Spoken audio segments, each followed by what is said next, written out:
வணக்கம். எட்டாம் தலைவர் பேசுகிறேன். ஒரு வாரத்துக்கு முன்னாடி இந்து அறநிலையத்துறை அமைச்சர் திருச்செந்தூர் போய் மப்டி டெஸ்ட்டில் போன உடனே ஒரு ஐயர் 1000 ரூபா 1500 கேட்டிருக்காரு. சாமி கூட உங்களுக்கு நேரடியாக கொண்டு விடுறீங்க அப்படின்னு விட்டுருக்காரு. 1000 ரூபா கொடுத்த உடனே கையங்கலமாக பிடிச்சி விட்டாங்க. கையங்கலமாக பிடிச்சி விட்டு ஐயர் சஸ்பெண்டு அப்படிங்கிற மாதிரி செய்தியெல்லாம் நமக்கு வந்துச்சு. இன்னமும் இங்கே எப்படி நடக்குதுன்னு தெரியல. அவரை சஸ்பெண்ட் பண்ண உடனே என்ன இங்கே காசு வாங்குறாங்களா வாங்கலையா, வரிசையில் நிற்கிறாங்களா நிற்கலையா அப்படிங்கிறது நமக்கு தெரியல. இதுக்கு இடையில் இந்த ஞாயிற்றுக்கிழமை இன்னைக்கு நாங்கள் எங்கள் குடும்பத்தோட ஒரு 15 பேர் இங்கே திரிக்காக போயிருந்தோம். ராமேஸ்வரம் கோயிலுக்கு போயிருந்தோம். இங்கேருந்து எங்கள் ஊர்லேருந்து ராமேஸ்வரம் கோயில் 150 கிலோமீட்டர் போயிருந்தோம். நாங்கள் போனால் அன்னைக்கு பௌர்ணமி வேறு, ஞாயிற்றுக்கிழமை வேறு. சனிக்கிழமை ஞாயிற்றுக்கிழமை கடுமையான கூட்டம் இருக்கும் அப்படின்னு வேறு சொல்லுவாங்க. லீவு நாளுக்கு வேறு யதார்த்தமாகவே அங்கே கூட்டம் இருக்கும். இதில் சனிக்கிழமை ஞாயிற்றுக்கிழமை ஒன்றுமே செய்ய முடியாது, கடுமையான கூட்டம் அப்படின்னு சொல்லுவாங்க. நான் 10-15 வருஷத்துக்கு முன்னாடி கோயிலுக்கு போனேன். சமீபத்தில் கோயிலுக்கு போனதில்லை. அதனால் அங்கே இருக்கக்கூடிய கூட்டம் அவ்வளோ நெருக்கடி இருக்குன்னு நமக்கு தெரியல. போயாச்சு. போனால் ஐயர் ஊராக இருக்காங்க, ஆளாளும் வர்றாங்க. அவங்க பாட்டுக்கு யார் வழிகாட்டுறது யார் தெரியல, பிக்சட் ரேட்டு என்னன்னு தெரியல, யாகம் நடத்துறதுக்கு பூசை பண்ணுறதுக்கு எவ்வளவு என்ன ஏது எதுவுமே இல்லை. வழிகாட்டுறது யாருமே கிடையாது. புத்தகம் எடுத்திருக்கானா, ஏழை எடுத்திருக்கானா, கோயில் நிர்வாகம் நடத்துகிறானா எதுவுமே தெரியல. யாகம் நடத்துகிற ஐயர் தானா அதுவும் நமக்கு தெரியல. அவன் பாட்டு உட்காந்துக்கிட்டிருக்கான். ஒரு 10 பேரோ 20 பேரோ அங்கேயும் வச்சுக்கிட்டு அவன் பாட்டுக்கு 4000 5000 மொழி தெரியாத 10,000 அவன் பாட்டுக்கு பேரம் பேசிக்கிட்டு இருக்காங்க, நடந்துக்கிட்டு இருக்கு. இது வழிகாட்டுறதுக்கு அதிகாரிகளே கிடையாது. இது ஏழை எடுத்துட்டானா அப்படின்னு ஏழை எடுத்துட்டா என்ன ரேட்டுக்கு ஏழை விட்டுருக்கோம், ஒரு யாகத்துக்கு எவ்வளோன்னு ஹிந்திலேயோ தமிழ்லையோ 2-3 மொழியில் எழுதி போட்டுக்கலாம். அதுக்கும் அங்கே போர்டெல்லாம் கிடையாது, எதுவுமே கிடையாது. கடலில் குளிக்கிறேன், நான் பாட்டுக்கு வர்றேன், யாகத்தை திருப்பி போகிறேன், தீர்த்தாடுறதுக்கு போனால் 5000 பேர் 10,000 பேர் வரிசையில் மாட்டு தொழுவத்தில் கட்டின மாதிரி கட்டி வெட்டிக்கான். ஒரு 2-3 கிலோமீட்டர் கோயில் நிர்வாகத்தில் போனால் அங்கே போனால் வரிசையில் நின்றுக்கிட்டே இருக்கும்போது கூட அங்கிட்டு ஒரு கூட்டம் போகிறேன், அங்கே யாரை கூட்டி போகிறேன், குச்சின்னு பேசுகிறாங்க வைக்கிறாங்க. கூட்டம் ஒன்றும் எமைக்க முடியல. எங்கே பார்த்தாலும் பணம் பூந்து விளையாடுனா இங்கே கேட்டு அடிச்சு போகிறாங்க. 5 மணி நேரம் 6 மணி நேரம் ஆகிருக்கு ராமேஸ்வரம் கோயிலில் தீர்த்தாடுறதுலேருந்து சாமி கும்பிட்றது வரைக்கும். அப்போ ஏன் நீங்கள் டிமாண்ட் பண்ணுறீங்க? என்னக்கார நெருக்கடிக்கு வர்றதுக்கு நெருக்கடிக்கு டிமாண்ட் ஏற்படுத்தினா சாமியை சந்திக்கிறதுக்கும் தீர்த்தாடுறதுக்கும் டிமாண்டையும் நெருக்கடியிலையும் நீங்கள் தடுப்பு போட்டிங்கன்னா காசு புழங்கிருமோ உங்களுக்கு தெரியாதா? நிர்வாகத்தில் எந்த பொருளுமே டிமாண்ட் ஏற்படுத்துறோம்னா காசு கூட வந்துடும் இல்லையா, லஞ்ச லாவணியம் கூடிரும் இல்லையா, பெருகிரும் இல்லையா? இது ஏன் உனக்கு நிர்வாகத்துக்கு தெரியல? தெரியுமா தெரியாதா உனக்கு? ஏற்கனவே அங்கே எல்லா கோயிலையும் தலைவரிச்சாருக்கு லஞ்ச லாவணியம், எல்லா துறையும் லஞ்ச லாவணியம் இருக்க மாதிரி அங்கேயும் ராமேஸ்வரம் கோயிலை சுற்றிக்கிட்டாங்க எல்லாருமே. ஐயர் சுற்றுறேன், அங்கிட்டு புரோக்கர் சுற்றுறேன், தீர்த்தாடுறவன் சுற்றுறேன், ஆளாளுக்கு சுற்றுறாங்க. இதில் கோயில் நிர்வாக பணியாளர்கள் எவன்னே தெரியல. எங்கிட்டு போகிறது கோயிலுக்கு, எப்படி போகிற, பணம் கட்டி போகிற வழி எது, ஃப்ரீயாக போகிற வழி அதுவும் தெரியல. கைடு கிடையாது, ட்ரெஸ்ஸு போட்டு கைடு கிடையாதுயா. அப்போ கைடு இருக்கேன், ஆள் பணியாளர் போட்டிருக்காங்க. அவன் போய் எங்கிட்ட உட்காந்துக்கிறது காசு அவன் யாரையா 4 பேர் கூட்டி அங்கிட்டு சாமி கும்பிட விடுறது, தீர்த்தாட விடுறது. அப்போ அவனுக்கு ஒரு 2000-3000 அவனுக்கு கிடைக்கணும், அவன் பாட்டுக்கு போயிடுறது. அப்போ ஃபுல்லாக போய்கிட்டே இருக்கான்.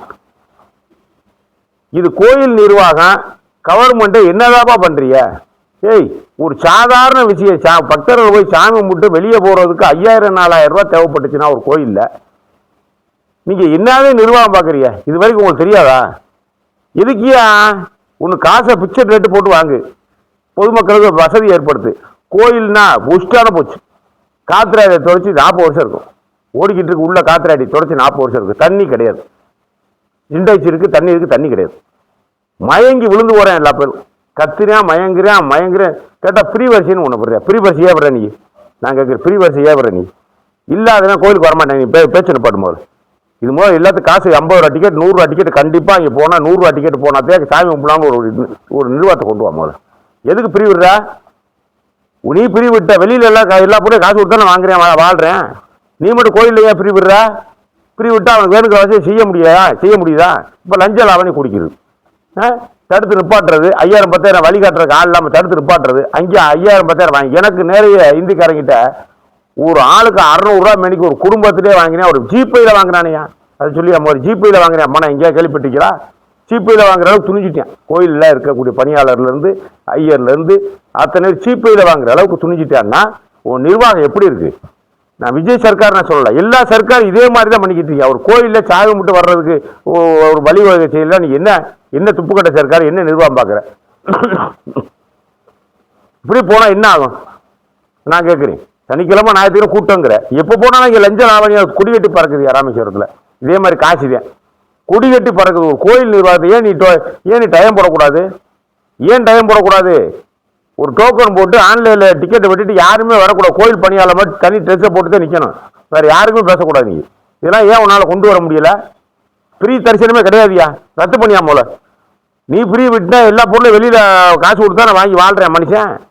இல்லை எதையுமே ஃப்ரீ, எல்லாம் ஃப்ரீ வாங்குறேன். அரிசி ஃப்ரீயாக வாங்குறானா? வேறு என்ன வாங்குறேன்? காய்கறி ஃப்ரீயாக தான் வாங்குறானா? பிராந்தி தானே ஃப்ரீயாக தான் வாங்குறானா? பீடி சிகரெட்டு ஃப்ரீயாக வாங்குறானா? பள்ளிக்கூடம் ஃப்ரீயாக வாங்குறேன். எல்லாத்துக்குமே பணம் கொடுத்து தான் வாழ்கிறேன், பணம் கொடுக்க தயாராக இருக்கேன். ஆனால் வேறுகிற வசதி நீ செஞ்சு தரணும். நொண்டி சாப்பி சொல்லக்கூடாது. கோயிலை வெள்ளை அடித்து பல ஆண்டுகள் ஆச்சு, இங்கிட்டு ஒரு பக்கம் இடிச்சுக்கிட்டு நிற்கிது. யாரை பார்க்குறனே தெரியல, சுருக்கமாக யாரை பார்க்குறனே தெரியல. இதுக்கெல்லாம் என்ன அர்த்தம்? நீ வேணுமுனே இந்த மாதிரியான அடைச்சி போட்டு வச்சு பணம் புலங்கட்டுங்கிறதுக்காகவே அந்த துறை வந்து இந்து அறநிலையத்துறை, தேவஸ்தானம் எல்லாம் சேர்ந்தே பண்ணுறியேன்னு நினைக்கிறேன் நான். இது தனி மனித செய்ய முடியாதப்பா, எல்லாம் கூட்டணி வச்சு செஞ்சாதே செய்ய முடியும். என்னென்ன தெரியலையா? கண்ணகட்டி காதல விட்ட மாதிரி இருக்கையா? இத்தனை லட்சம் பேர் வர்றேன், கூட்டம் கூடுறேன். சாமி ஊழல் வந்து அவங்க நெருக்க பூரா படிச்சுக்கிட்டு வேட்டி முழுக்க உரி விட்டு விட நம்ம தான் ராமேஸ்வரத்தில். என்ன பழக்கம் அதெல்லாம்? என்னப்பா பழக்கம் அதெல்லாம்? ஒரு கோயிலில் இல்லை, எல்லா கோயிலும் கம்ப்ளீட் வருது. நீ ஆன்லைன் டிக்கெட் போடும் போல நேரடி யாருக்கும் வரக்கூடாது. இங்கே இலவச தரிசனம் ரத்து. எல்லாத்துக்கும் 200 ரூபா டிக்கெட். இஷ்டமா சாமியை பாரு, இல்லையா உன் வீட்டிலே சமைச்சு சாப்பிட்டு வீட்டில் தூங்குட சொல்லிடு. வேலை முடிஞ்சு இலவச தரிசனம் சொல்லிக்கிற, அப்புறம் அடைச்சி போட்டு வச்சுக்கிற. இங்கிட்டு எவனுக்கு வழி? கோயிலில் ஆள் போடுறே இல்லை. ஆள் போட்டால் அவன் போய் படுத்துக்கிறேன். அவன் போய் அதே ஒரு 10 பேர் கூட்டி கொண்டு போய் அவன் 5000 10,000 அவன் சம்பாதிச்சு அவன்பாடு போயிட்டே இருக்கான். இதுக்கு என்னதான் முடிவு? என்ன ஒரு சாதாரண விஷயம்? பக்தரை போய் சாமி விட்டு வெளியே வர்றதுக்கு எதுக்கு அவ்வளவுவா? இவ்வளவு ரூபா இதுக்கு கவர்மெண்ட் நேரடியாக வாங்கி டோக்கனை போட்டு 6 to 6:02 வரைக்கும் உனக்கு, 6:02 6 4 வரைக்கும் உனக்கு, 6:02 ஆளுக்கு ஒவ்வொரு நிமிஷம் போட்டு ஆன்லைன் டிக்கெட்டை வாங்கி போக முடியாதுயா. நேரடியாக கிடையாதுயா, நேரடியாக கிடையாது. யாருக்கும் திப்புன்னு வரலாம் முடியாது. ஆன்லைன் டிக்கெட்டு தான். அங்கே ஐயர் இருப்பான், போ நீ வாட்டுக்கு போய்கிட்டே இருக்க முடியாது. தீர்த்தாடுறதுக்கு தான் மனிதா. இதெல்லாம் நீ பண்ணா என்ன? ஏன் பண்ண முடியாதா?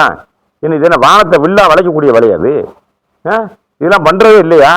திருப்பதியில் எப்படி பண்ணுறேன்? திருப்பதியில் எப்படியா பண்ணுறேன்? நீ சாதாரண விஷயமியா? வருமானமே இல்லைங்கிற, எவ்வளோ பெரிய கோயிலை கட்டி வச்சுட்டு வருமானமே இல்லைங்கிற. கேட்டாக்கா ஊழல் பெருக்கெடுத்து ஓடுது. இங்கே ஊழல் இல்லாமல் வச்சுருக்கணும். நீ இலவச தரிசனம் கொடுக்குறா, ஊழல் இல்லாமல் வச்சுருக்கணும். இங்கே ஊழல் கரை புரண்டு ஓடுது. மக்கள் ராமேஸ்வரத்துக்கு போனால் ஏண்டா போனோம்னு வந்துருச்சு. கடைசி ஏண்டா போனோம், இந்த வேலை எதுக்கு நமக்கு அப்படின்னு வந்துருச்சு. ஒரு நியாயம் வேணாமா? இதுக்காக இருந்தாலும் ஒரு நிர்வாகம், ஒரு அரசாங்கத்தின் கீழே இருக்கக்கூடிய ஒரு நிர்வாகம் எப்படி ஒரு நிர்வாகம் நடத்துறது? எல்லாரும் கூட்டி சேர்ந்துக்கிட்டு கும்மாளமா போடுறீங்க. எல்லாரும் தேவஸ்தான அதிகாரி இருந்தது, இந்து சமயத்தை அதிகாரி, ஆட்சியாளர் முதற்கொண்டு யாரும் தட்டி கேட்கறதே கிடையாது. எல்லாரும் சீப்பையில பணம் வாங்குறேன். கவனமா பேசக்கூடிய விஷயம் நான் இது. சீப்பையில பணம் வாங்குறேன், யாருக்கு பயம் இல்லை, ஓப்பனா நடக்கிறேன், அயன்பாடுக்கு அடைச்சி போட்டுறேன். ஒரு பொருளை டிமாண்டு ஏற்படுத்தினா காசு லஞ்ச லாவணி கூடிடும், விலை கூடிடும் இல்லையா? அது ஏன் நீங்க செய்யறீங்க? நீங்க அப்படி ஏன் அப்படி செய்றீங்க? இங்க இருந்து சுத்தப்படுறானியா ஒரு 10 கிலோமீட்டர் ராமேஸ்வரத்தை கேட்டா அடைச்சு போட்டு கடைசியில் பார்த்தா எதுக்குமே எங்கேயுமே யாரும் பொறுமை தெரியல. சேச்சா இந்த மாதிரி நிர்வாகம் ரொம்ப மோசமாக இருந்தால் ஒன்றுமே லாய்க்கப்படாதியா. இதெல்லாம் லாய்க்கப்படாது. கோயிலை டெண்டர் முறையில் ஆன்லைன் டிக்கெட்டை விடு. இலவச தரிசனம் ரத்து பண்ணும். ராமேஸ்வரத்தை சொல்கிறேன். நீ எல்லா கோயிலையும் நமக்கு தெரியாது, அங்கே போனாதான் தெரியும் எனக்கு. இந்த கோயிலை மட்டும் நான் சொல்கிறேன். ராமேஸ்வர கோயிலில் இலவச தரிசனம் கிடையாது. எத்தனை மணி எல்லாத்தையும் எழுதி போட்டுறாங்க. கவர்மெண்ட்டில் கூட 200 ரூபா வாங்கி எழுதி போடும். ஐயருக்கு கவர்மெண்ட்டே கூட 2000 ரூபா சம்பளத்தை கொடு. பணியாளர் கூட 1000 ரூபா சம்பளத்தை கொடு. எல்லாமே கூட சம்பளத்தை கூட போட்டுக்க. அதில் நான் தப்பே சொல்ல மாட்டேன். ஆனால் வழிகாட்டுதலும் வசதிகளும் கரெக்டாக இருக்கணும். அந்த வசதியும் வழிகாட்டுதலும் எதுவுமே இல்லாத போட்டு தான் இங்கே லஞ்ச லாவணியை பெருக்கெடுத்து இங்கே ஓடிக்கிட்டு இருக்கு ராமேஸ்வர கோயிலில். இதை நான் கண்டிக்கிறேன், கவர்மெண்ட் கண்டிக்கிறேன். ஆன்லைன் டிக்கெட் தான் எல்லாத்துக்குமே இனிமே. நேரடியாக போகிறது எப்போ வேணாலும் திறந்த வீட்டில் நாய் நுழைஞ்ச மாதிரி நுழைய முடியாது. கோயிலாக வச்சிருக்க திறந்த வீட்டில் நாய் நுழைஞ்ச மாதிரி எப்போ வேணாலும் போகிறானா, எப்போ வேணாலும் டைம் போகிறானா, சும்மா வர்றானா? எதுக்கு சும்மா வர்றாங்க? சும்மா எதுக்கு வர்றேன்? 200 ரூபா டிக்கெட்டு இருந்தால் வா, இல்லைன்னு ராமநாதனை கும்பிட தானே. அவரை நம்பி நீ இல்லை, உன்னை நம்பி அவர் இல்லை, விளைய முடியாது.